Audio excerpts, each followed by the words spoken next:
Thank you, Sven. It's a real pleasure to be here. I was actually delighted to get invited because coming from the United States, it's been over a month since I've had a chance to spend time in a functional democracy.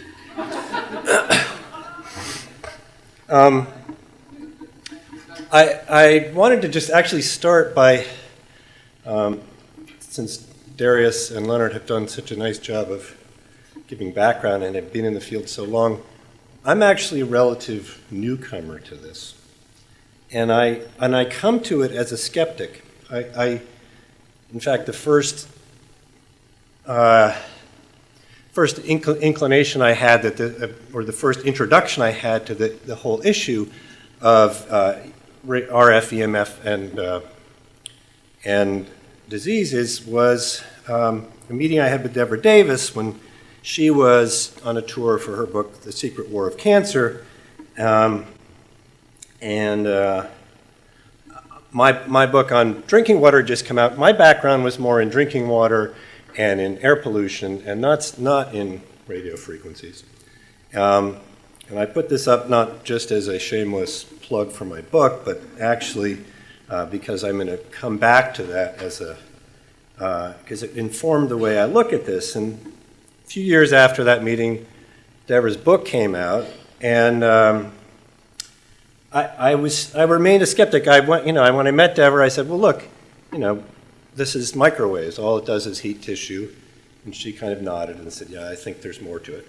And I said, well, and why aren't we seeing, an epidemic of brain cancer? And he said, well, we'll talk about that. And so I continued to work on what I was working on. And then in 2011, the IARC study came out, and I have the highest respect for IARC. And I started to take this seriously, but the fact is, what IARC said specifically was there's really some provocative evidence in the epidemiology, but we really don't have the laboratory studies to back this up, so we're going to say this is a possible carcinogen. Now,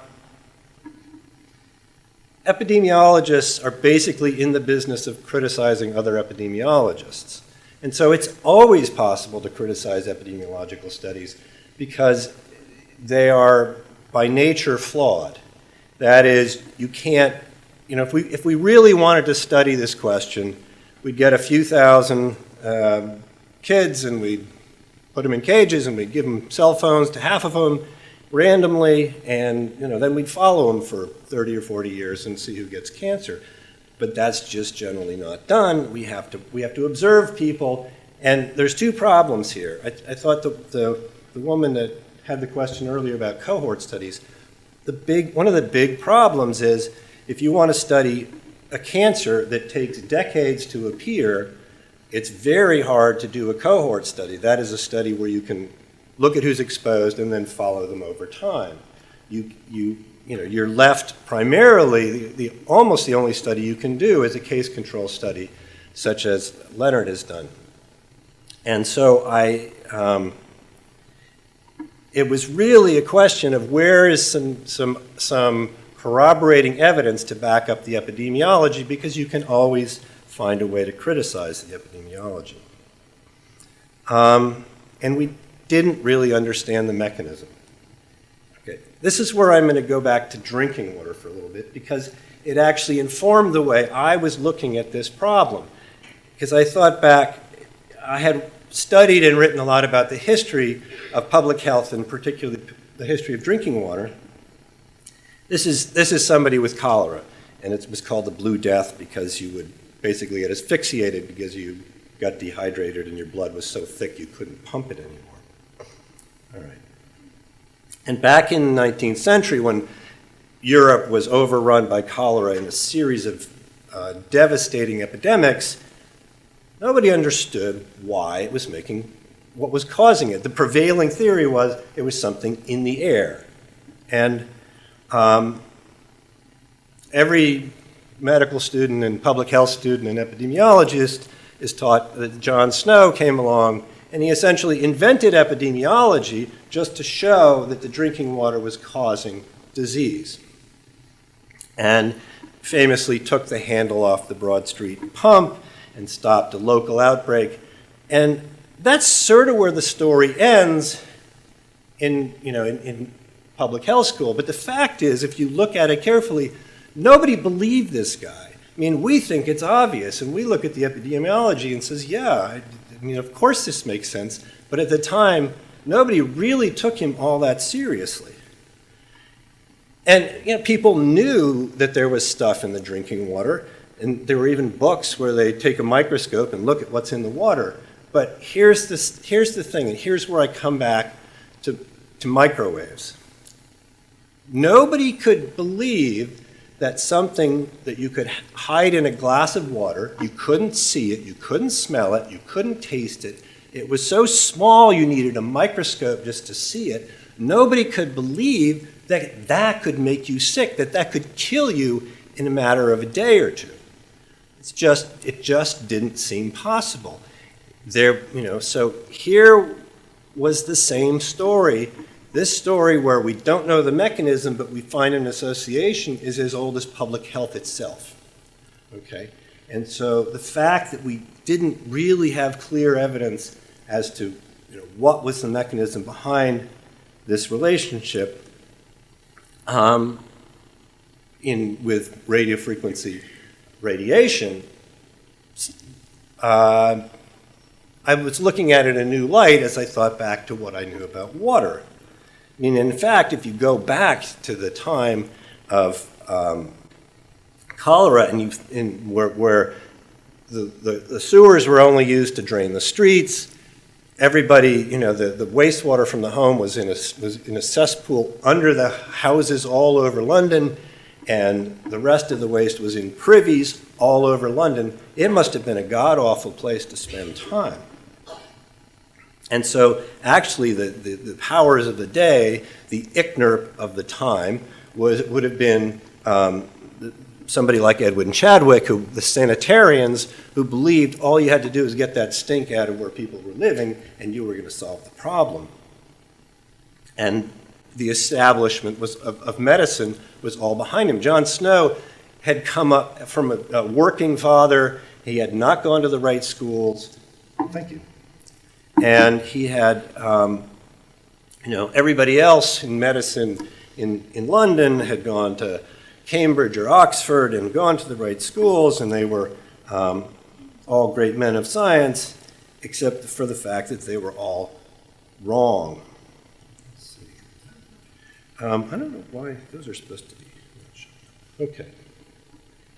And in fact, the real thing that changed, just to finish this story, the real thing that changed what happened in London was not so much the fact, in fact, what Chadwick did was he said, let's hook the cesspools up to the sewers so we can get the stink out of the towns. Everything got washed into the Thames, and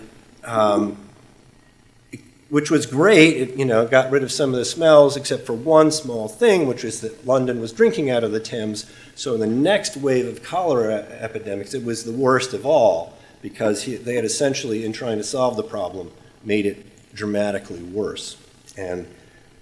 But what changed policy, in fact, was a dry summer in which the Thames became essentially a sloshing cesspool, and Parliament being right on the Thames, the members of Parliament acted very quickly to get the sewage out of town, and they built one of the biggest public works projects in the history of England at the time, which was 11-mile pipes to put everything downstream, which was fantastic unless you lived 12 miles downstream. All right. And it wasn't really until, oops, all right, we'll skip that. It wasn't really until Koch and Pasteur, or Koch himself, tracked down the cause as a bacteria. All right, so for me, the discovery of the cholera bacteria in this case was the NTP studies, because the NTP studies, and I didn't realize that I was all of the NTP reporting was going to come to me, so I don't have all of the results here, but I have what was very striking to me about the NTP studies, and that was the fact that in all of these studies, they were finding exactly the same kinds of tumors that were showing up in the epidemiology studies. That, if you're an epidemiologist or an environmental health scientist, that is extremely compelling. Because if they were showing up with colon cancer in mice and brain cancer in humans, well, then you might say, well, maybe the colon cancer in the mice is just a chance finding, or maybe there's some confusion here. The chances that these studies would find exactly the same tumors as the epidemiology are pretty much nil. It just wasn't going to happen. And there have been some criticisms of the NTP studies, but to me it was a very powerful finding, and I was,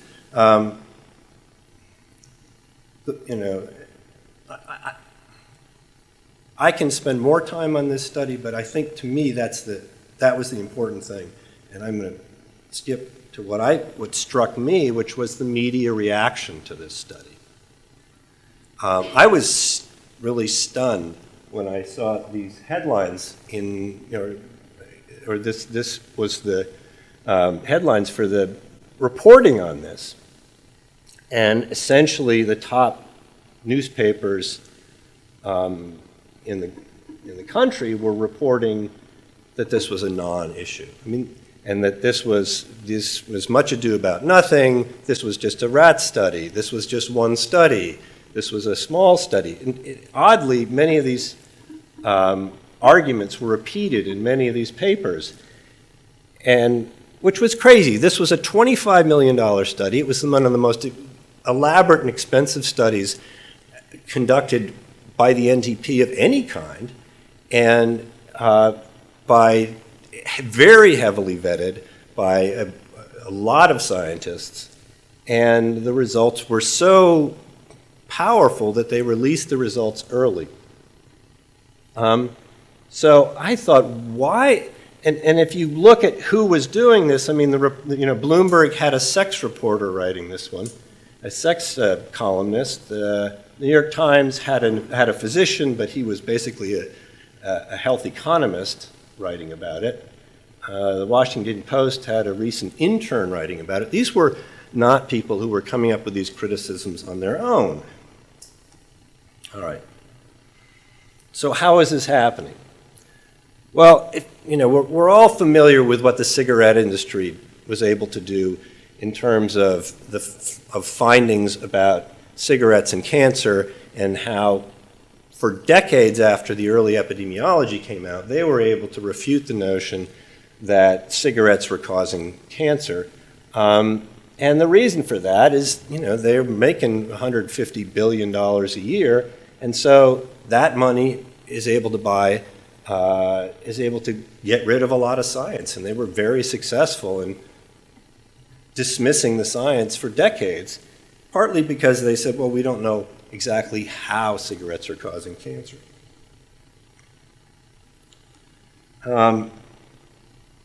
Now, the cell phone industry makes this look puny, okay? They have 10 times the income of the cigarette industry, and it's actually they're dealing with a risk that's harder to prove, much easier to dismiss, and so we're going to, this battle is going to go on for a very long time. They don't even have to work very hard to try to make this go away. I'm absolutely certain that they were feeding information to these papers or to these reporters, and it's very hard for the scientists to be heard above that. They don't have a PR machine. They don't have that same, the connections in the media to make this go away. So this is a tough challenge. Let me give you some specific examples. This is a warning in the CDC website about cell phones and cancer. This was the way it was originally written. along with many organizations worldwide, we, the CDC, recommend caution in cell phone use. The cell phone industry didn't like this, okay? And so they managed, and I don't know how it happened, I don't know the politics of this, but they managed to get a guy named Ken Foster hired by the CDC to rewrite what was on these websites. Ken Foster is a longtime consultant of the cell phone industry. I'm sort of dumbfounded about how this happened. Somebody probably knows, but I don't. But I can show you what happened. Suddenly this changed to some organizations recommend caution, no longer the CDC. The statement, do cell phones cause health problems in children? Children who use cell phones continue to use them as they get older are likely to be around RF for many years. If RF causes health problems, kids who use them might have a higher chance of developing these problems in the future. I mean, not a very strong statement, but that was too strong for Ken Foster, who changed it to say, all he says now is, we do know that children who start using cell phones will be exposed to radio frequency for longer. I mean, that's a tautology. That's nothing. It's like, okay. But even that had to go away. Now, then it became, do cell phones cause problems? It's not known if cell phones used by children can cause health problems. And then, as of 2015, it all just went away. Okay? And so that's kind of what we're dealing with. Here, I had some direct experience. This was a paper that was published in the IEEE journal, which is, you know, for electrical and electronics engineers by Ken Foster and Chung-Wing Cho. And they, what they did is they looked at papers that had compared exposure from cell phones in adults and children to see who absorbed a higher dose of cell phone radiation. And there had been about 23 studies, and they looked at them all. They calculated the ratio of the peak absorption in children and adults and compared them.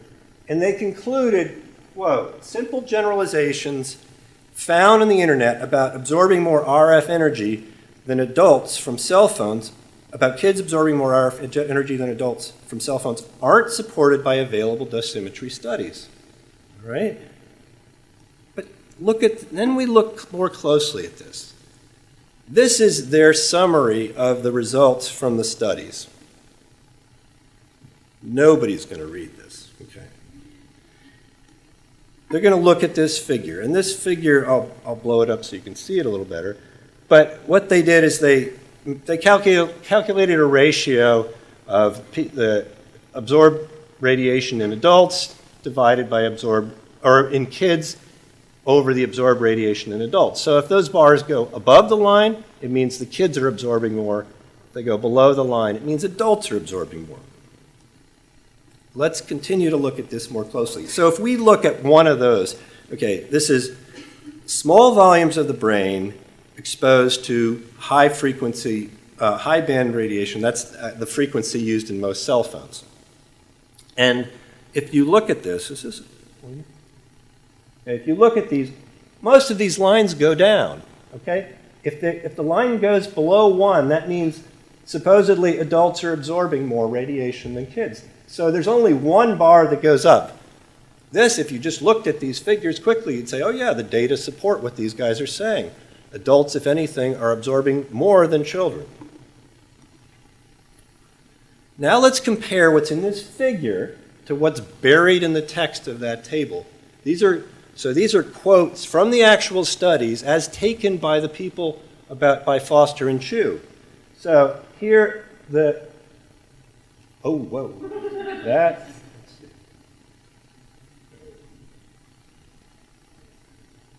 Careful what button you press.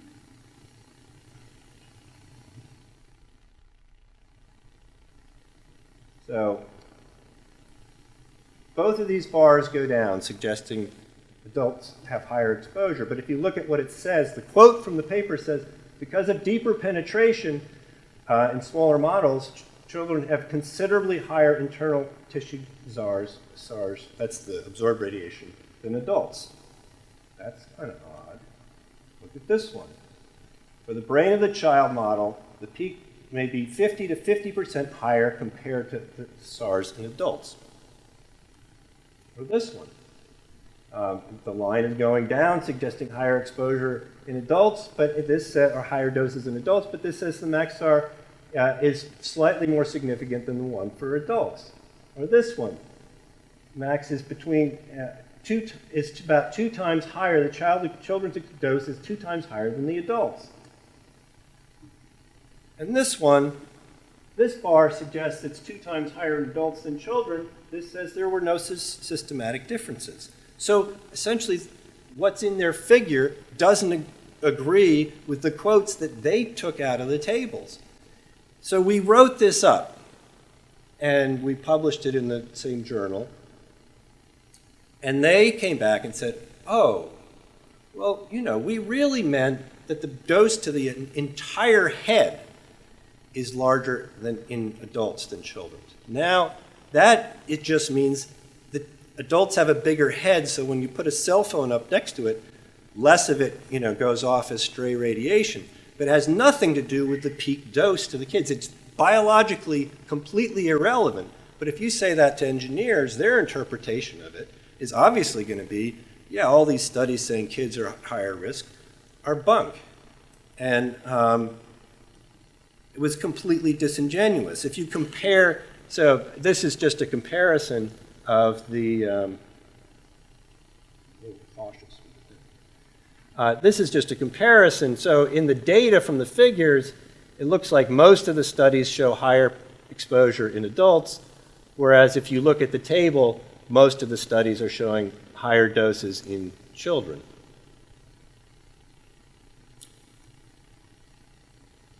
Now I want to come back to this whole issue of trends one more time, because this is one of the other main arguments against the possibility that cell phones are increasing cancer risk. This is from a study by the National Cancer Institute where they looked at cancer trends, which are this squiggly line down here. Those are the actual cancer data. And this is what they say should be happening if the epidemiology studies are in fact correct. But the problem is this whole issue of lag time. These are data from cancer, from smoking. Here's smoking rates in the United States, which started to rise in the early part of the 20th century. The cancer rates, the lung cancer rates, didn't start to take off until about 30 years later. Okay? So if you looked here at lung cancer rates and compared and said, well, why, look, we've had this big rise in smoking rates. Why don't we have a rise in lung cancer rates? It was because there's a disease latency. You don't smoke a cigarette today and get cancer tomorrow. You get it 30 years later. And the same thing likely holds in the case of radiofrequency and brain cancer. And in fact, if you look at brain cancer in Hiroshima, where you have ionizing radiation exposure, in Hiroshima, there's almost a 40-year lag between when the bomb was dropped and when you see a rise in brain cancer rates. These cancers take a long time to develop. I mean, this is a very crude analysis I did where I just took, this is the rise in the number of mobile phones in the United States up until 2000. And if there was, in fact, a 15-year lag, for example, we wouldn't really start to see much of a rise in brain cancer rates until sometime after 2010. The NCI study cuts off at 2008. So there's no reason really to expect a huge rise in brain cancer rates in the United States quite yet, especially if you lump them all together. If you start to separate them out the way Leonard did, then you might see something differently. And in fact, if you had a 30-year lag, like that showed up in Hiroshima with brain cancer, you might not start to see a big rise until much farther out here. So what this means is we're conducting a massive experiment. Okay? We've handed phones out to everybody, and we're just going to wait and see what happens, because in a way, that's the only thing that's going to convince everybody is if those trends start to go up. If those trends start to go up, we're screwed, because that's just the beginning. They're just beginning to go up, and we're going to see the rise And so if in fact there's a risk, you know, we're all part of probably the largest uncontrolled experiment in human history. So what do we do about this?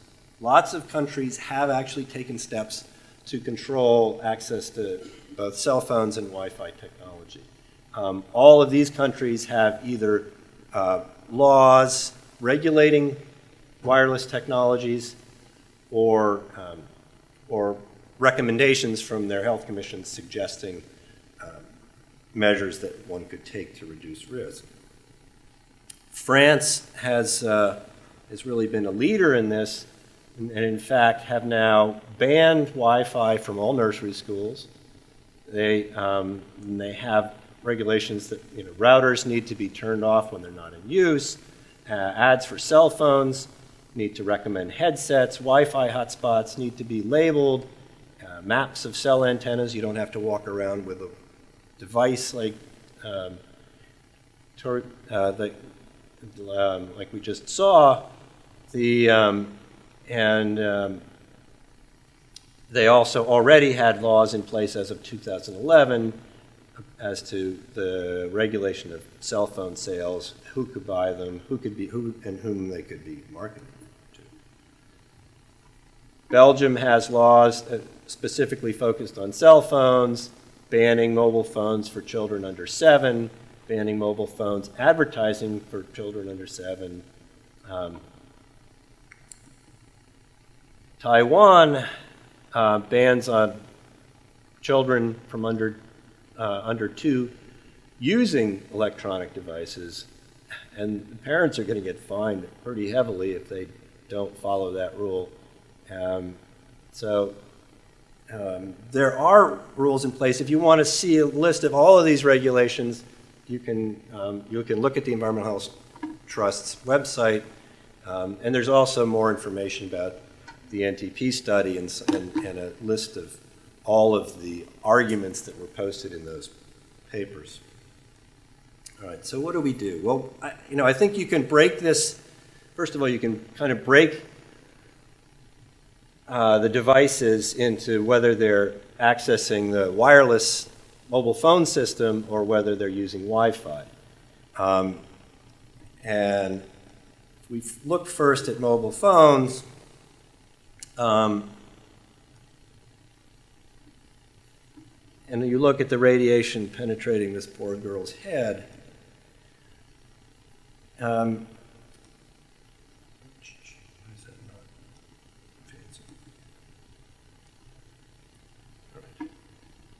in fact, children do absorb substantially more radiation than adults.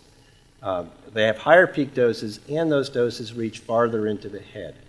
These are very recent models done by, with Environmental Health Trust funded some research with some really excellent Brazilian team that's modeling these. And so the kids are going to get higher exposure, higher peak doses to the brain. And even if you use these devices, this is a modeling they did using them as virtual reality devices, and you get a completely different set of exposures, but again, it's penetrating far more deeply into the brain of a child than an adult.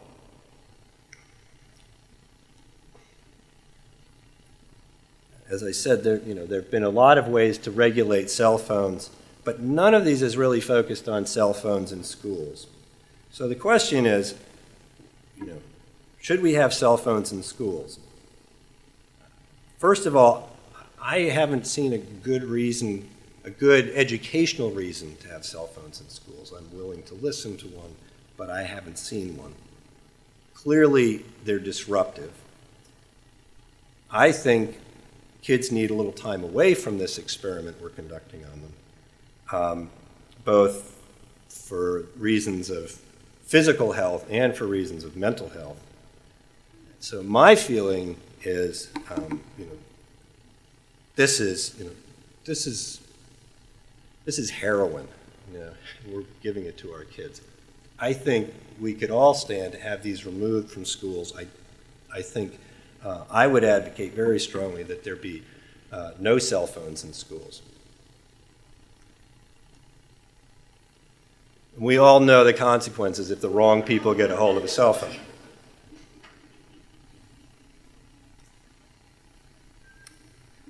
The towers themselves are less of an issue. They certainly shouldn't be anywhere near a school, much less on a school, as I've seen pictures of them being placed on schools. So let's look at Wi-Fi and think of it in terms of the precautionary principle. As Darius pointed out, the exposures are much lower and our level of information is also much lower when it comes to Wi-Fi. So I think this is sort of a perfect example of where you could invoke a precautionary principle. The question is, where do you draw the lines? I mean, do you just say we're going to be exercising precaution by getting it completely out of the schools, or are we going to try to get as low as we possibly can, and hopefully you can remove it from schools, but often, that's economically, that may be tough to do. Certainly there is a place at higher grades for,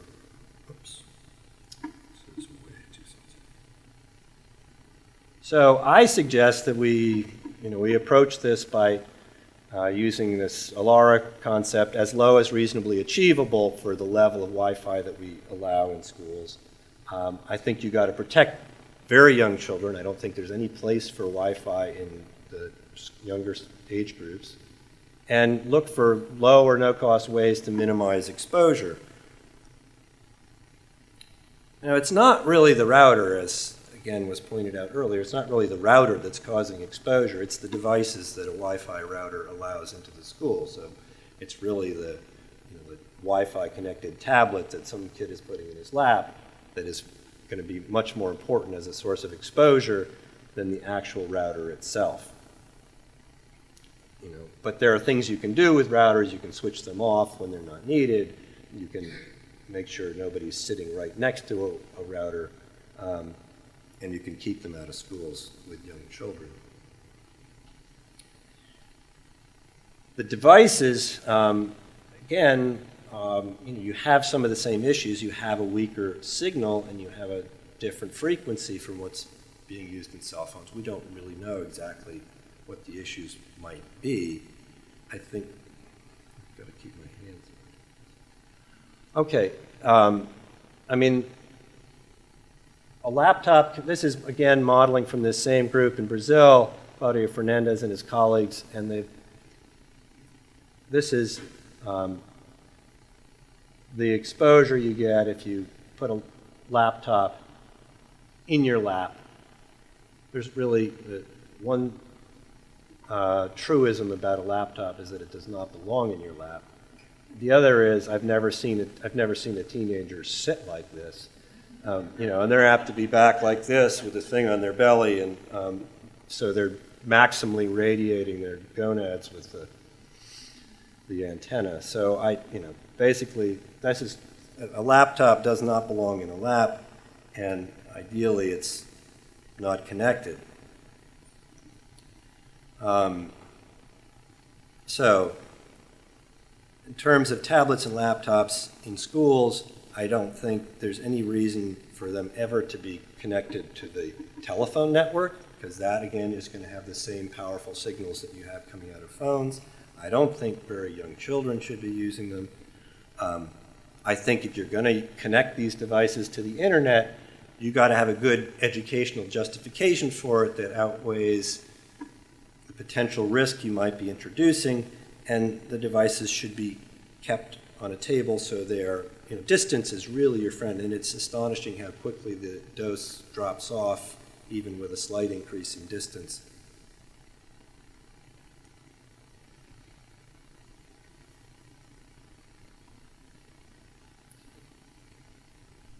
So to summarize, I think we need to get cell phones out of schools, period. I think we need to apply principles for the use of Wi-Fi that minimize our exposure. That means using wired networks or alternative networks whenever possible. If you're going to use a Wi-Fi router, you got to turn it off when it's not in use. The devices should be as far from the kids' brains and testicles as possible. And